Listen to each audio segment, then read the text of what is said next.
hoy también, jueves,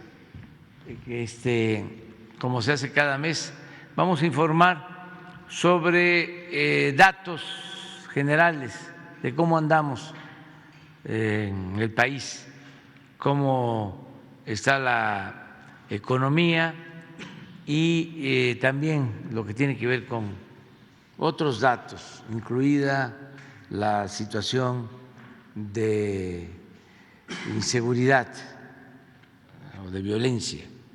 Entonces vamos a pedirle a Carlos Torres, que es coordinador de programas integrales para el desarrollo y además secretario técnico de la Oficina de la Presidencia, que nos informe sobre esto.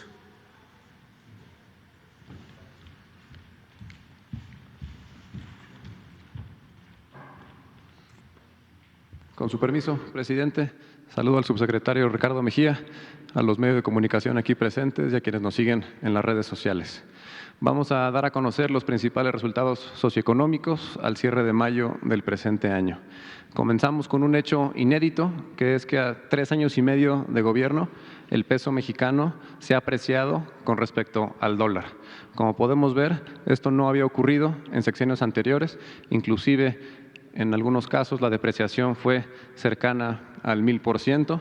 Por poner un ejemplo, en el sexenio anterior la depreciación a estas alturas era superior al 40%.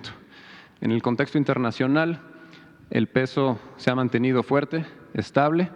Es una de las pocas monedas que se ha apreciado con respecto al dólar en estos mismos 42 meses de gobierno. Sobre las remesas, informar que el día de ayer el Banco de México dio a conocer el dato de abril. Agradecer a nuestros paisanos que viven en el extranjero, ya que estos envíos siguen aumentando.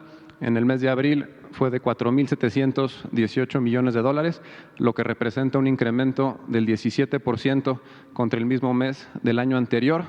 Ya tenemos un estimado para el mes de mayo y sería el primer mes en la historia en superar los 5,000 millones de dólares. De seguir así, estaremos llegando a los 60,000 millones de dólares al cierre del año. La economía sigue creciendo. Al primer trimestre del año se registró un crecimiento del Producto Interno Bruto de 1% en comparación contra el trimestre inmediato anterior, cifra similar a la de Colombia y por arriba de países como Reino Unido, Canadá e inclusive Estados Unidos. La semana pasada la Secretaría de Economía dio a conocer el dato de inversión extranjera directa al primer trimestre del año, que es un récord con una cifra superior a los 19,000 millones de dólares. Descontando las operaciones atípicas, que en este caso es la fusión de Televisa y Univisión, así como la reestructura de Aeroméxico, tenemos un incremento del 5.8% contra el mismo trimestre del año anterior. Esto reafirma la confianza que hay en los inversionistas en el país y podemos decir que este año va a ser el de mayor inversión extranjera directa en la historia de México. La inflación es un fenómeno que ha afectado mundialmente en los últimos meses.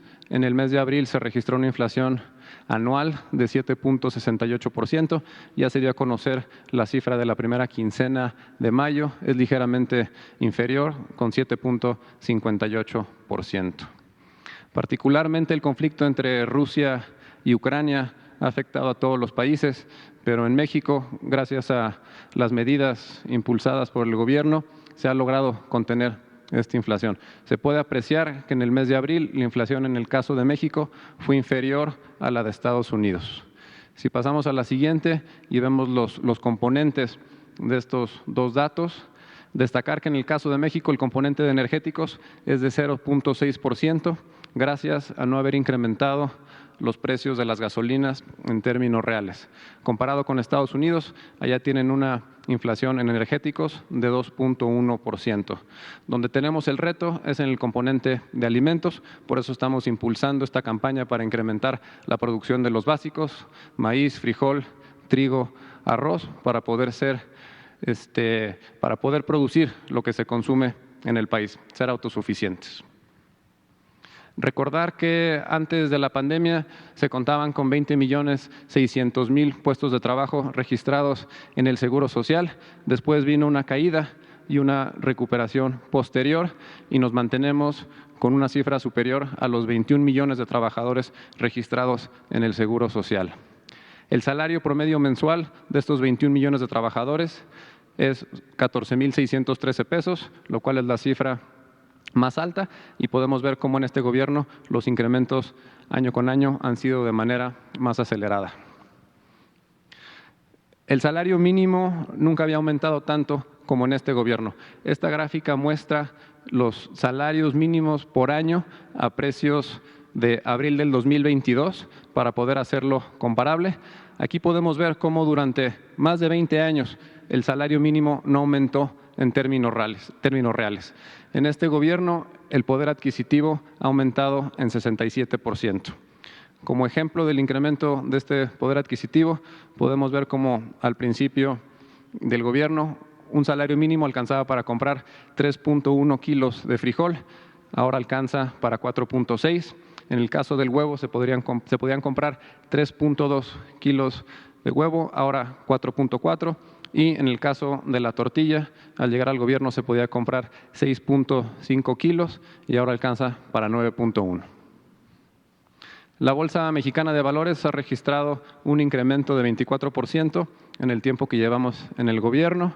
De igual manera, las reservas del Banco de México, siguiente por favor, han registrado un incremento del 15% en estos mismos 42 meses, registrando una cifra prácticamente de 200,000 millones de dólares. El precio mexicano de la mezcla de petróleo se ubicó al final de mayo en $113 por barril. Estos excedentes nos han permitido cumplir el compromiso de que no aumenten los precios de las gasolinas en términos reales, como veremos en las siguientes láminas. En el caso de la gasolina Magna, en este tiempo ha habido una reducción en términos reales de 3.4%, que se compara con incrementos en sexenios anteriores de 42% y de 23%. En el caso de la gasolina premium, tenemos una reducción del 2.4%, que de igual manera se puede comparar con incrementos del 46% y del 5.7%. Y en el diésel tenemos una reducción de 3.9%, cuando anteriormente el precio aumentó cerca del 50%. En el caso del gas, sí tenemos un incremento en términos reales del 12%, pero destacar que la tendencia que iba a la alza ya se revirtió con las medidas que se implementaron el año pasado.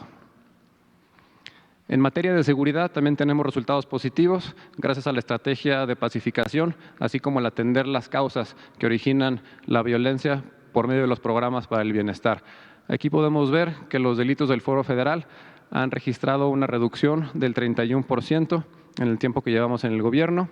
En cuanto a los homicidios, esta gráfica muestra los datos acumulados de enero a mayo. Ahí hay un error en la lámina, es de enero a mayo. Recordar que teníamos una tendencia que iba a la alza, inclusive con porcentajes superiores al 30%.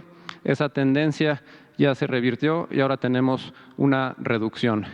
Contabilizando el estimado que tenemos para el mes de mayo, tenemos una disminución del 10% contra el mismo periodo del año anterior.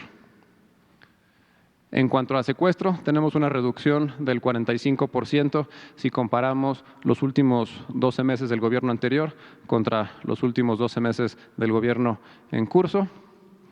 Con respecto al robo de vehículo automotor, tenemos una reducción del 40%. Y por último, en robo en general tenemos una reducción del 24%. ¿Sería cuánto? Muchas gracias.